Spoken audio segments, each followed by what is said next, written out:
اللہ تعالیٰ فرماتے ہیں ماہ شعبان کا چاند نظر آتے ہی صحابہ کرام علیہم الرضوان تلاوت قرآن پاک کی طرف خوب متوجہ ہو جاتے، اپنے اموال کی زکوٰۃ نکالتے تاکہ غرباء اور مساکین مسلمان ماہ رمضان میں روزوں کی تیاری کر سکیں۔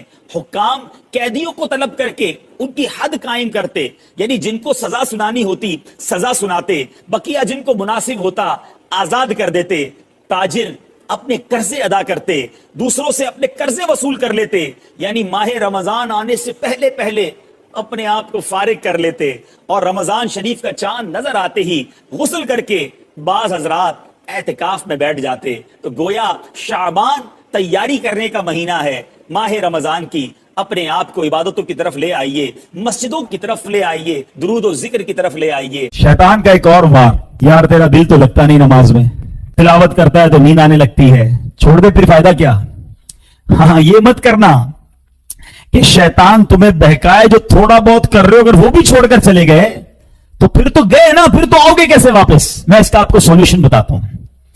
سولوشن یہ ہے کہ جس کو نماز میں دل نہیں لگ رہا، تلاوت میں دل نہیں لگ رہا، اچھے کاموں میں دل نہیں لگ رہا نا، وہ کیا کرے؟ جب کوئی گناہوں کا بیمار ہو جاتا ہے نا تو اس کو نیکیوں میں مزہ نہیں آ رہا ہوتا، تلاوت میں مزہ نہیں آ رہا ہوتا۔ جب آپ کو ایسی فیلنگ آئے نا کہ یار مجھے نماز میں، روزے میں، تلاوت میں، ذکر میں، محفل میں، اجتماع میں، مسجد میں مزہ نہیں آ رہا، فوراً ریئلائز کر لو کہ یار بیمار ہو گیا ہوں۔ اب کیا کر رہے ہیں؟ عبادت نہیں چھوڑنی ہے، توبہ بھی کرنی ہے، استغفار بھی کرنا ہے، معافی بھی مانگنی اور آتے رہنا ہے۔ ہوگا کیا کہ چند دنوں کے بعد جب یہ دل سے گناہوں کا ورق ہٹے گا نا تو سجدوں کی لذت آنا شروع ہو جائے گی، عبادت میں دل لگنا شروع ہو جائے گا، تلاوت کا نور ملنا شروع ہو جائے گا، کیونکہ وہ بیماری کے دن چلے جائیں گے۔ اب بیماری بھی رہوں اور دوائی بھی نہ لوں تو بیماری تو اور بڑھ جائے گی نا۔ کچھ لوگ اس لیے بھاگ جاتے ہیں، یار میں مسجد میں جاتا ہوں مزہ نہیں آتا، ارے اب تو اور مسجد میں جانا ہے، قرآن پڑھتا ہوں دل نہیں لگتا، ارے اب تو اور قرآن پڑھنا ہے، میں ذکر کرتا ہوں مجھے نیند آنے لگتی ہے، ارے اب اور ذکر کرنا ہے کیونکہ دل بیمار ہو گیا ہے، مجھے اس بیمار دل کو صاف کرنا ہے۔ اگر یہ بیماری بڑھ گئی تو کہیں ایمان ہاتھ سے نہ چلا جائے۔ یاد رکھیے علماء فرماتے ہیں کہ ایمان جانے کا ایک سبب یہ بھی لکھا کہ بندہ گناہ کرتا رہتا ہے، گناہ کرتا رہتا ہے، یہاں تک کہ دل سخت ہو جاتا ہے اور آخری وقت بندے کا ایمان بھی چھین لیا جاتا ہے۔ دل سخت مت ہونے دینا، دل کالا مت ہونے دینا، دل بگڑنے مت دینا۔ اگر فیل ہو رہا ہے نا کہ یار there is something wrong، آج ہمیں پتا چلے کہ یار میری زبان میں اچانک لکنت آ رہی ہے، پیر صحیح چل نہیں رہا ہے، ہاتھ میں کپکپاہٹ آ رہی ہے، آنکھیں دیکھ نہیں رہی ہیں، کان صحیح سن نہیں رہا، تو ہم چھوڑتے نہیں ہیں اس کو، ارے کوئی بات نہیں، پیر نہیں چل رہا، ایک تو چل رہا ہے نا، فوراً ڈاکٹر کے پاس، فوراً کلینک۔ یار اچانک کیا ہو گیا؟ مجھے دکھائی نہیں دے رہا، مجھے سنائی نہیں دے رہا، میرا پیر سیدھا نہیں ہو رہا، فوراً جسم میں جہاں گڑبڑ ہوئی ہم نے ڈاکٹر کو، لیبارٹری کو پکڑ لیا۔ ارے جب تمہارے ایمان کے معاملے میں، تمہاری عبادت کے معاملے میں گڑبڑ شروع ہو گئی ہے، تمہیں نماز میں دل نہیں لگ رہا، تمہارا تلاوت میں دل نہیں لگ رہا، تمہارا سجدوں میں دل نہیں لگ رہا، تم دعا کے لیے ہاتھ اٹھاتے ہو آنسو نہیں بہ رہے، تمہیں یاد مدینہ نہیں تڑپا رہی، سمجھ لو میں بیمار ہو گیا ہوں۔ اب مسجد چھوڑ کر مت جانا، اب اللہ کی بارگاہ میں سر جھکا دینا کہ مولا بیمار بن گیا ہوں، مولا گناہوں نے ورق چڑھا دیا ہے، دل سیاہ ہونے لگ گیا ہے، اے اللہ دل بگڑنے لگ گیا ہے، کریم کریم مدد کر۔ سنو میرے آقا نے کیا فرمایا، ارے کونین کے والی ہیں، ان کے صدقے ہماری مغفرت ہوگی، وہ اپنے رب سے مدد مانگتے ہیں۔ اللہم اعنی علی ذکرک و شکرک و حسن عبادتک، اے اللہ میری مدد کر، میں تیرا ذکر اچھا کروں، میں تیری عبادت کروں، تیری بارگاہ میں سجدے کروں۔ مانگو نا اپنے رب سے، وہ کریم ہے، وہ تمہارا دل صاف کر دے گا، وہ تمہارے دل سے یہ گناہوں کی عادت چھڑا دے گا۔ بس فکر رکھنا کہ دل بدل نہ جائے۔ حضرت وہب بن منبہ رحمت اللہ تعالی علیہ سے روایت ہے، بنی اسرائیل میں ایک شخص تھا، اللہ کریم نے اسے 200 سال کی زندگی عطا فرمائی، مگر افسوس اتنی لمبی زندگی ملنے کے باوجود وہ زندگی اس نے نافرمانیوں میں گزار دی۔ اب اس کے اتنے گناہ تھے، اتنی بری عادتیں تھیں، ایسا عجیب سا کریکٹر تھا کہ جب 200 سال کی لائف گزارنے کے بعد اس کا انتقال ہوا تو وہاں کے لوگوں نے نہ اس کو غسل دیا، نہ کفن دیا، بلکہ اس کو گھسیٹ کر گندگی کے ڈھیر پر ڈال دیا۔ لوگوں نے کہا اتنا بڑا گناہ گار ہے، کیا اس کو غسل دینا، کیا کفن دینا، کیا اس کا جنازہ پڑھنا، اس کو گندگی کے ڈھیر پر ڈال دیا۔ ادھر بنی اسرائیل نے تو یہ کام کیا مگر حضرت موسیٰ علی نبینا علیہ الصلوۃ والسلام پر وحی نازل ہوئی، اے موسیٰ ہمارے ایک بندے کا انتقال ہو گیا ہے، اب جائیے جا کر اس کا جنازہ پڑھیے، اسے کفن دیجئے، اسے غسل دیجئے۔ اب ذرا غور کریں کہ اللہ کا نبی جا کر جس کا غسل کا انتظام کرے، جس کا جنازہ پڑھے، تو وہ تو بخشا گیا۔ تو حضرت موسیٰ علیہ نبینا علیہ الصلوۃ والسلام جب اس علاقے میں پہنچے اور تو وہاں لوگوں نے بڑی عجیب سی بات بتائی۔ لوگوں نے کہا کہ اے موسیٰ آپ آ گئے ہیں اس کا جنازہ پڑھنے کے لیے، یہ تو بہت ہی بڑا گناہ گار تھا، اس کے تو بڑے معاملات تھے۔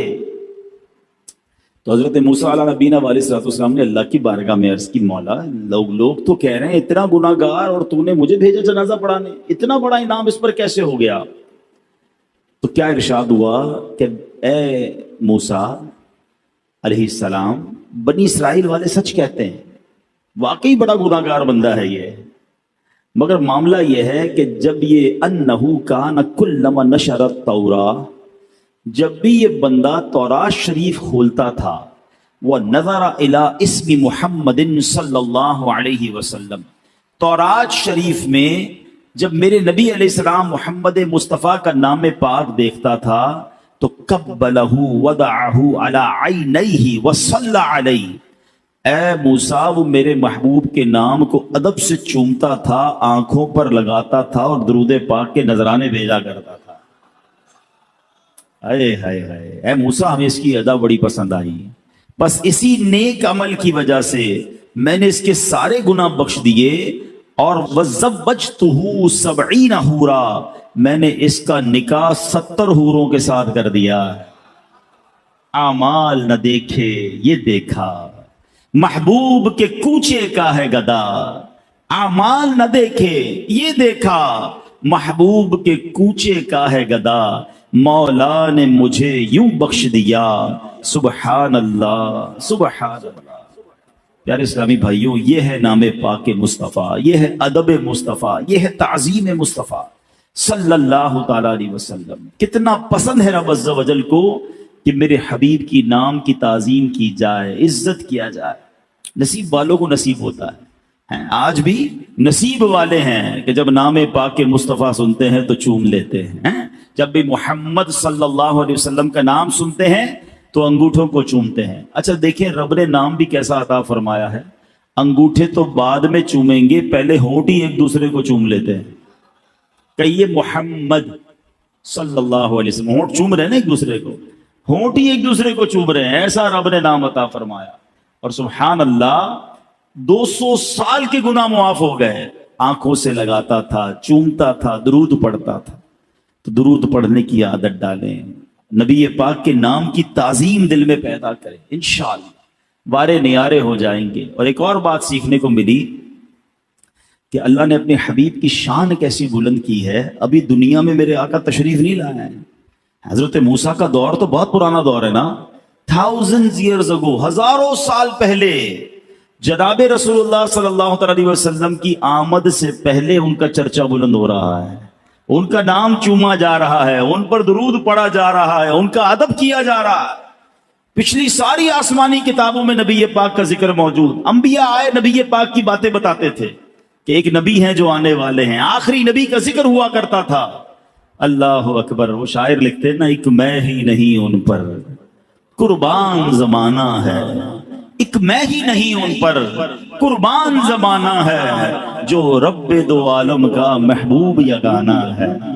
آقا کا چرچا سبحان اللہ جب سے کائنات بنی ہے، جب سے، بلکہ رب عز و جل نے اس سے پہلے ہی نبی پاک علیہ الصلوۃ والسلام کے نور کو اپنے نور سے جب تخلیق کیا، سبحان اللہ کیا شان ہے میرے آقا علیہ الصلوۃ والسلام کی۔ تو پھر کیوں نہ ان سے محبت کی جائے، کیوں نہ ان پر درود پاک پڑھتے رہے۔ مقاصد الحسنہ میں ہے، ایک مرتبہ اذان ہو رہی تھی، جب مؤذن نے اذان میں کہا اشہد ان محمد رسول اللہ صلی اللہ تعالی علیہ وسلم، تو عاشق اکبر، سب سے بڑے عاشق نبی پاک علیہ الصلوۃ والسلام تھے حضرت ابو بکر صدیق رضی اللہ تعالیٰ عنہ نے جیسے مؤذن نے کہا ویسے ہی الفاظ کو ریپیٹ کیا، دہرایا، اور پھر اپنے دونوں انگوٹھے چوم کر اپنی آنکھوں سے لگائے۔ اب نبی پاک علیہ الصلوۃ والسلام کی ملاحظہ فرما رہے تھے، پیارے آقا دیکھ رہے تھے کہ صدیق اکبر نے ایسا کیا ہے۔ نبی پاک نے منع نہیں کیا، روکا نہیں کہ اے ابو بکر یہ کیا کر رہے ہو، بلکہ سنو کیا فرمایا، فرماتے من فعل مثل ما فعل خلیلی فقد حلت علیہ شفاعتی، یعنی میرے پیارے دوست نے ابھی جیسے کیا ہے ایسے اگر کوئی بندہ کرے گا تو میری شفاعت اس کے لیے حلال ہو گئی۔ ہاں یہ نصیب والوں کا حصہ ہے۔ امام حسن مجتبی فرماتے ہیں جب مؤذن کہے اشہد ان محمد الرسول اللہ صلی اللہ تعالی علیہ وسلم، اور جو بندہ یہ سن کر کہے مرحبا بحبیبی وقرۃ عینی محمد بن عبد اللہ، پھر دونوں انگوٹھوں کو چوم کر آنکھوں پر رکھے، وہ بندہ کبھی اندھا نہ ہوگا، اس کی آنکھیں نہ دکھیں گی۔ ارے یہ تو آنکھوں کا نور بڑھانے کا نسخہ ہے اور یہ محبت کا ایک انداز ہے، تو اس میں کس بات کا شرمانہ ہے؟ تو نبی پاک سے محبت کیجئے، پیارے آقا کے نام سے محبت کیجئے، اور جب جب نام محمد صلی اللہ تعالی علیہ وسلم سنیں محبت کے ساتھ اس کو چوم کر آنکھوں سے لگائیں، اس کی برکتیں حاصل ہوں گی۔ شاعر لکھتے ہیں نا، لب پر آ جاتا ہے جب نام جناب، منہ میں گھل جاتا ہے شہد نایاب، لب پر آ جاتا ہے جب نام جناب، منہ میں گھل جاتا ہے شہد نایاب، وجد میں ہو کے ہم اے جاں بیتاب اپنے لب چوم لیا کرتے ہیں۔ لب خود ہی چوم لیتے ہیں نا ایک دوسرے کو، محمد جب کہتے ہیں تو سبحان اللہ لب ایک دوسرے کو چوم لیا کرتے ہیں۔ اللہ نبی پاک کے نام کی تعظیم ہم سب کو نصیب فرمائے۔ ایک بار پھر درود پاک پڑھ لیں، صلو علی الحبیب صلی اللہ تعالی علی محمد صلی اللہ علیہ وسلم۔ انشاءاللہ نبی پاک کا ذکر خیر سنیں گے، پیارے آقا کے مبارک نام ہی کے کچھ اوصاف آج سنیں گے، اور نبی پاک کی شان تو ایسی ہے جس بھی طرف نظر دوڑائیں اللہ نے اپنے نبی کو ایسا با کمال بنایا ہے، ایسا شاندار بنایا ہے۔ آپ کے چہرے کے اوصاف، آپ کے جسم مبارک کے اوصاف، آپ کے معجزات پر بات کی جائے، آپ کے اخلاق پر بات کی جائے، آپ کی بہادری پر بات کی جائے، آپ کی سخاوت پر بات کی جائے، آپ کی عقل مبارک پر بات کی جائے، یا آپ کے فیصلوں پر بات کی جائے، آپ کی سیرت کے جس بھی پہلو پر بات کی جائے، عقل حیران ہو جاتی ہے کہ اللہ نے اپنے حبیب کو کیسا شاندار بنایا ہے۔ میرے آقا جب مدینے نہیں گئے تھے، تشریف نہیں لے گئے تھے، مدینے کو لوگ کیا کہتے تھے؟ یثرب کہتے تھے۔ یثرب کے معنی آفتوں اور بلاؤں والی زمین، اور نبی پاک کے قدم لگے ہیں تو کیا ہو گیا؟ وہ مدینہ منورہ بن گیا۔ اس کی ہوا میں شفا، اس کے غبار میں شفا۔ شاعر کہتے ہیں نا، جب سے لگے ہیں قدم رسالت مآب کے، جب سے لگے ہیں قدم رسالت مآب کے، جنت بنا ہوا ہے مدینہ حضور کا۔ مدینے کے مقدر جاگ گئے، بھاگ جاگ گئے، کیوں؟ ذرہ ریگ کو دیا تو نے طلوع آفتاب۔ ایک ایسی شخصیت ہے جو نبی پاک کی جان لینے کے لیے تلوار لے کر پیارے آقا کو تلاش کر رہی ہے، معاذ اللہ نبی پاک پر اٹیک کرنا ہے، مگر جب جلوہ جانا دیکھا، ایمان قبول کیا، اس شخصیت کو پھر نبی پاک نے کیا بنا دیا؟ وہ عمر فاروق بن گئے۔ آقا فرماتے میرے بعد کوئی نبی ہوتا تو عمر ہوتا۔ ذرہ ریگ کو دیا تو نے طلوع آفتاب۔ آؤ نبی پاک کے بچپن میں چلتے ہیں۔ ابھی بچپن کا لمحات ہے، بالکل 2-3 سال کی، جو 1-2 سال کی عمر ہوتی ہے، ولادت کے بعد کی عمر ہوتی ہے، دودھ پینے کی عمر ہے۔ مکے میں بہت ساری دائیاں آئی ہوں گی، بہت سارے بچوں کو وہ دائیاں لے کر گئی۔ کتابوں میں ذکر ملتا ہے قبیلہ بنو سعد سے بہت ساری دودھ پلانے والی آئیں اور بہت سارے بچوں کو لے گئی۔ آپ سے پوچھتا ہوں، سوائے ایک دائی کے کسی اور دائی کا نام یاد ہے؟ کسی اور کا پتا ہے کہ ان کے نام کیا تھے؟ کسی کا نام نہیں پتا، مگر ایک دائی کہتی ہیں ایک بچہ رہ گیا، کوئی دائی لے کر نہ گئی۔ کیوں نہ گئی؟ کیونکہ اس کے والد دنیا میں نہیں تھے۔ سوچا اگر اس بچے کو لے جائیں گے، دودھ پلائیں گے، اتنے پیسے نہیں ملیں گے کیونکہ والد دنیا میں نہیں ہیں، مگر اس دائی کے بھاگ جاگنے تھے، اس دائی کی قسمت جاگنی تھی۔ اس دائی نے اس بچے کو کیا لیا؟ آج 1450 سال گزر گئے، کون سی محفل ہے، کون سی سیرت کی کتاب ہے جہاں دائی حلیمہ کا ذکر نہیں ہے؟ اس زمانے میں چراغ جلائے جاتے تھے، ابھی تو لائٹیں ہیں نا، چراغ، اور لوگ جتنی دیر جاگتے تھے چراغ جلاتے تھے، پھر بجھا دیتے تھے، ضرورت نہیں تھی، تیل ڈالنا پڑتا تھا، سوتے تھے تو اندھیرا ہو جاتا تھا۔ گاؤں والوں نے نوٹس کرنا شروع کیا، سارے گاؤں میں اندھیرا مگر ساری رات حلیمہ کا گھر جگمگاتا ہے، ساری رات اس کے گھر سے روشنی آتی ہے۔ صبح گاؤں والوں نے پوچھا حلیمہ بڑے پیسے آ گئے ہیں، ساری رات چراغ جلاتی ہو؟ کہتی نہیں ساری رات چراغ نہیں جلاتی، جو منا لے کر آئی ہوں، جو بچہ لے کر آئی ہوں، اس کے چہرے سے نور ہی اتنا نکلتا ہے کہ ساری رات ہی گھر جگمگاتا۔ نبی پاک مکے سے مدینے جا رہے ہیں، ہجرت کر رہے ہیں، راستے میں کھانے کی ضرورت پیش آتی ہے، ٹھیک ہے نا؟ اب بھی ہم جاتے ہیں، حیدرآباد جاتے ہیں، لاہور جاتے ہیں، کھانے راستے میں ہوٹل بنے ہوئے ہوتے ہیں، چائے پانی پی لیا، دال روٹی کھا لی۔ اس زمانے میں تو ایسا نہیں تھا، خیمے لگتے تھے، ہو سکتا ہے اس زمانے میں اور بھی خیمے ہوں۔ اچھا وہ سفر بھی تھوڑا سا چھپ کر تھا، دشمنوں کا خوف بھی تھا، صدیق اکبر رضی اللہ تعالیٰ ساتھ تھے۔ ایک خیمے میں نبی پاک تشریف لے گئے، ایک بوڑھی خاتون تھی، کہ کھانے کو کچھ ہے، کھانے کو کچھ نہیں ہے، کچھ بھی نہیں تھا اس کے خیمے میں۔ تو نبی پاک نے دیکھا ایک ایسی لاغر سی بکری ہے جو بالکل جس کو کہتے ہیں سوکھی ہوئی ہے۔ آقا نے فرمایا میں اس کا دودھ نکال لوں؟ کہا حضرت کافی عرصہ ہوا اس نے دودھ دینا چھوڑ دیا ہے۔ نبی پاک نے فرمایا مجھے اجازت دے دو، میں نکال لیتا ہوں۔ تو ٹھیک ہے آپ نکال سکتے تو نکال لیں۔ نبی پاک نے ہاتھ پھیرا، بسم اللہ پڑھ کر اس کے تھنوں میں دودھ آ گیا، دودھ دویا، پیارے آقا نے دودھ پیا، صدیق اکبر نے دودھ پیا، غلام اور ساتھ تھا اس نے بھی دودھ پیا۔ اس خاتون کے خیمے میں جتنے برتن سے کبھی دودھ سے بھر گئے ہیں۔ ان کے شوہر واپس آئے، کہتے اے ام معبد، ان کا نام تھا ام معبد، وہ شوہر کا نام کیا تھا؟ ابو معبد۔ کہتے اے ام معبد یہ ہمارے خیمے کی حالت کیسے بدل گئی؟ وہ کہتی ایک مبارک ہستی آئی تھی، نام بھی نہیں پتا تھا انہیں نبی پاک، انہوں نے ایک مبارک ہستی آئی تھی، بڑا حسین چہرہ تھا، بڑا نرالا چہرہ تھا، وہ آئے ہمارے بھاگ جگا کر چلے گئے۔ آپ کو پتہ ہے حضرت ام معبد نے نبی پاک کا ایک حلیہ بیان کیا۔